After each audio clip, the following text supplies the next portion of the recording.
이렇게 모자가 달린 이런 복장에 도시 이름 뭐 연상되는 거 없으세요? 오늘의 주제와 관련이 있어요. 바로 스페인에서 제작한 넷플릭스 드라마 종이의 집 라 카사 데 파펠에 대한 이야기를 준비했어요.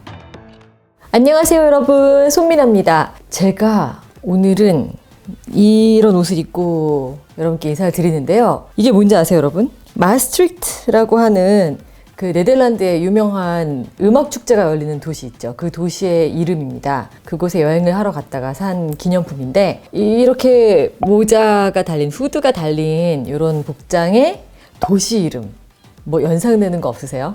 오늘의 주제와 관련이 있어요. 바로 스페인에서 제작한 넷플릭스 드라마 종이의 집 라 카사 데 파펠에 대한 이야기를 준비했어요. 종이의 집은 한 명의 천재와 8명의 공범들이 스페인 조폐공사를 점령하는 내용인데요. 전 세계적으로 정말 어마어마한 인기를 끌었죠.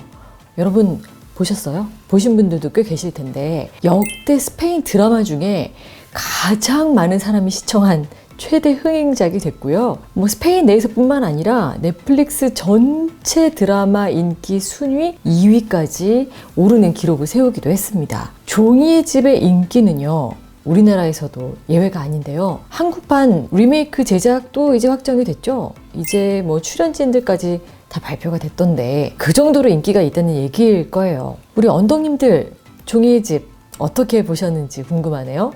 저는 진짜 완전 재밌게 봤어요. 처음에는 그냥 한 편 한 편 천천히 봐 나가려고 시작을 했는데 이게 끊을 수가 없더라고요. 그래서 그냥 쭉 정주행해서 다 보고 말았는데요. 재미도 재미지만 무엇보다 스페인의 그 모습을 잘 반영하고 있어서 문화를 배우고 이해하기에 참 좋은 것 같아요. 그래서 여러분께 추천하고 싶은 작품이기 때문에 오늘 제가 조금 분석을 해볼 건데요. 전체 내용을 다 분석하기보다는 한 가지 재미있는 테마에 집중을 하려고 합니다. 바로 달리 가면과 붉은 복장, 이 두 가지에 대한 얘기를 해볼 거예요. 도대체 왜 살바도르 달리의 가면을 쓰고 그리고 붉은 복장을 입는 걸로 설정을 했을까? 이걸 궁금해 하시는 분들이 정말 많은데, 작품 속에서 이걸 직접적으로 설명하는 부분이 없고요. 한국어로는 아무리 검색을 해도 명확하게 나오지 않더라고요. 그래서 제가 스페인 언론에서 공개된 내용들을 바탕으로 해서 여러분께 전해드리려고 합니다. 혹시 아직 안 보신 분들이 계실 수 있으니까 제가 미리 말씀을 드리는데, 오늘 영상에서 스포일은 없습니다. 그러니까 여러분 걱정 안 하셔도 되고요. 자, 그럼 먼저 가면에 대한 얘기를 해볼까요? 종이의 집이 그야말로 소위 대박이 나면서 달리의 가면이 엄청나게 화제가 됐어요. 도둑들이 가면으로 얼굴을 가리는 이 행위, 이게 사실 다른 작품에서도 본 적이 있는 거긴 합니다. 뭐 종종 볼 수 있는 거긴 한데, 가면이 자꾸 사용되는 이유는 정체를 드러내지 않기 위해서 얼굴을 가리는 용도로 쓰일 수가 있기 때문이죠. 그런데 중요한 건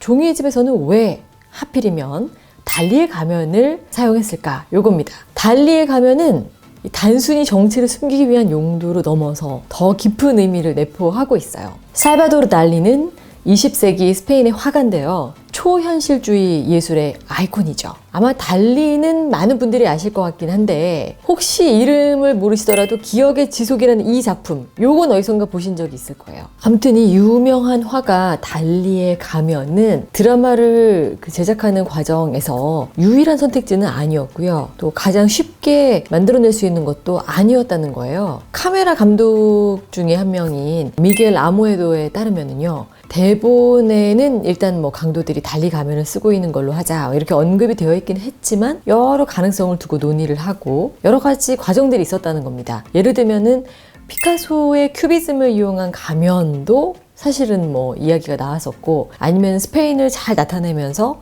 행동력과 또 고유의 광기를 강조하는, 여러분들 다 잘 아시는 돈키호테, 뭐 그런 가면이라든가 이런 게 얼마든지 될 수도 있었던 거죠. 그런데 결국에는 돈키호테보다 더 현대적인 인물인 달리가 가면의 주인공이 됐는데요. 그 이유는 달리가 이 작품의 줄거리와 깊은 연관이 있기 때문이에요. 모든 초현실주의 예술처럼 달리의 예술 작품들도 고유의 반항적인 성격을 띠고 있어요. 초현실주의 운동은 뭔가 정형화된 거, 규칙적인 거 이런 거를 깨는 반항이잖아요. 종이의 집이라는 드라마 속에도 그런 요소가 있죠. 도둑들이 부정부패에 맞서는 국가에 반항하는 캐릭터들이라고 할 수가 있거든요. 달리와 마찬가지로 혁명을 상징하고 있는 거예요. 그런 점이 닮아 있다고 볼 수 있습니다. 가면이 드라마의 줄거리와 깊은 연관이 있다고 말씀을 드렸는데 달리 가면의 의미에 대해서 교수님 역을 연기했던 배우 알바로 모르테가 한 이야기가 있어요. 나에게 이 가면은 많은 것들을 의미하지만 무엇보다 저항을 연기하는 정신을 의미한다. 많은 사람들이 작은 존재가 거대한 존재에 대항할 수 있구나 라는 그 느낌, 그 감정 때문에 종이의 집에 매료됐다고 나는 생각한다. 우리는 어떤 경우에서든지 한 번은 그런 감정을 느꼈을 것이고 나에게 이 가면이 가장 많이 나타내 주는 건 바로 수많은 것들을 떠나서 우리 모두가 부정 앞에서 반드시 가져야만 하는 저항정신이라고 생각한다. 이렇게 이야기를 했습니다. 그런가 하면 진짜 매력 터지는 언니죠. 나이로비 이 역할을 맡았던 알바 플로레스는 그 가면은 우리가 지금 경험하고 있는 초현실적인 광기를 의미한다. 이런 이야기를 했고요. 헬싱키 역 여러분 기억하세요? 헬싱키 역을 맡은 배우는 이렇게 말을 했어요. 이 가면을 큰 열정과 거대한 광기다 라고 표현을 한 겁니다. 베를린 역의 페드로 알론소, 이 사람도 정말 너무 연기를 잘하던데 아무튼 이 배우도 이 가면에 대해서 이야기를 했는데요. 열의와 유머를 내포한 저항을 시각화하는 매체로 쓰였다 이렇게 말했고요. 리스본 역을 맡았던 이수아르 이뚜뇨라는 사람은 경이로운 광기다. 이 가면을 쓰면 세상을 다른 방식으로 보기 시작하고 더 공정한 곳으로 보게 된다. 나한테 이 가면은 달리가 가지고 있었던 그 경이로운 광기를 뜻한다 라고 말을 했습니다. 그리고 마르세유 역 여러분 기억하세요? 루카 페로스. 이 배우는요 글로벌한 상징이라고 생각한다. 가면은 이 드라마의 상징일 뿐만 아니라 저항에 대한 이상을 나타내는 상징이라고 생각을 한다 라고 말을 했습니다. 어떠세요 여러분?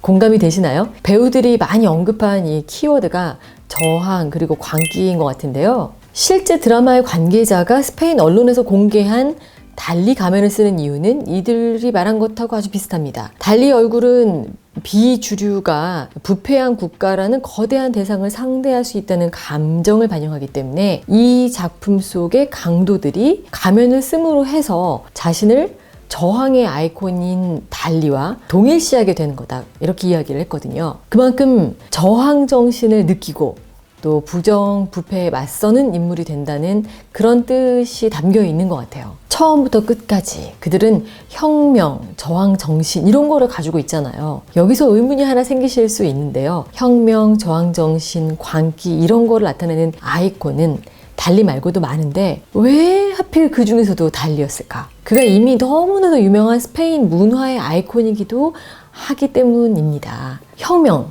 저항 이런 키워드를 생각하면 우리 머릿속엔 사실 프랑스가 먼저 떠오르긴 하는데 달리의 경우에는 초현실과 저항의 아이콘이면서 동시에 스페인 카탈루냐주에서 태어난 인물이라는 게 또 주목할 만하죠. 여러분 아시죠? 항상 갈등이 또 있잖아요. 마드리드 정부와 카탈루냐와 저항을 항상 하고 있는 그런 위치이기 때문에 이런 주제를 다루는 스페인 드라마에서 사용하기에는 정말 달리가 가장 적절하지 않았을까라는 생각이 저는 들었습니다. 달리는 초현실주의 예술의 아이콘이면서 그 시대의 저항의 심볼과도 같은 예술가였고요. 이 드라마에서는 그를 복수, 투쟁, 그리고 저항의 심볼로 나타내고 있어요. 그래서 한마디로 달리 가면이 가지는 이 상징성은 그 어떤 부정 앞에서도 저항을 하는 정신이라고 할 수가 있을 겁니다. 더 나아가서 종이집의 흥행과 함께 이제는 하나의 대중문화의 아이콘으로도 아예 자리를 잡아버린 것 같아요.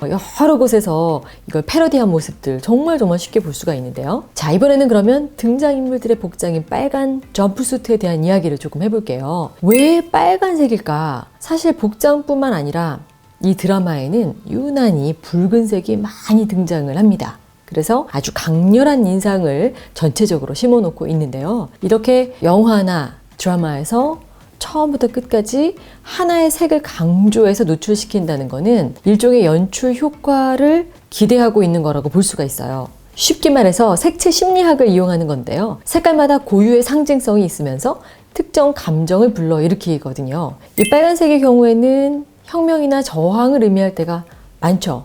피의 색이기도 하고요. 그러니까 뭔가 폭력이나 열정 이런 의미를 내포하기도 하고, 또 붉은 깃발은 현실에서도 그렇고 픽션에서도 그렇고 흔히 이 혁명 운동과 연관이 있습니다. 그래서 많은 저항 단체들이 붉은색을 사용하는 거죠. 이런 이유 외에도 이 복장에 대해서는 드라마의 관계자들이 말하길 스페인 고유의 색이기 때문에 빨간색을 고른 것도 사실이다 라고 하는데요. 스페인 국기에 보면 빨간색 있죠. 투우를 연상시키는 색이기도 하고요. 사프란이나 파프리카 향신료 이런 거 스페인 음식에 많이 쓰이는데 이런 것들을 연상시키는 색이기도 합니다. 우리가 스페인 하면 가장 먼저 떠올리는 이미지가 강렬한 태양, 투우, 또 플라멩고, 축구 이런 것들인데 전부 다 빨간색과 연결이 되어 있잖아요. 축구에서도 스페인 국가대표팀의 유니폼은 티셔츠가 빨간색입니다. 네, 이렇게 붉은색은 여러 가지 의미에서 스페인을 상징하는 색이라고 할 수 있어요. 그러다 보니까 달리 가면에 이어서 붉은 복장도 다시 한번 작품 속 인물들의 정체성을 확고히 하고 줄거리를 이어나가는데 일조를 했다고 볼 수가 있습니다. 오늘은 이렇게 종이의 집의 가면과 빨간 복장에 대해서 이야기를 해드렸는데 여러분 궁금증이 좀 해소가 되셨나요? 재미있게 보셨길 바라고요. 앞으로도 여러분 궁금하신 내용들, 문화에 관련된 것들, 언어에 관련된 것들, 그 어떤 것이라도 좋으니까요. 댓글로 많이 남겨주세요. 오늘도 어김없이 저와 함께 해주신 여러분 진심으로 감사드리고요. 구독, 또 좋아요, 알림 설정 잊지 마세요. 저는 더 재미있는 콘텐츠 가지고 다음에 돌아올게요. 여러분 다음 시간에 만나요. 감사합니다. 안녕.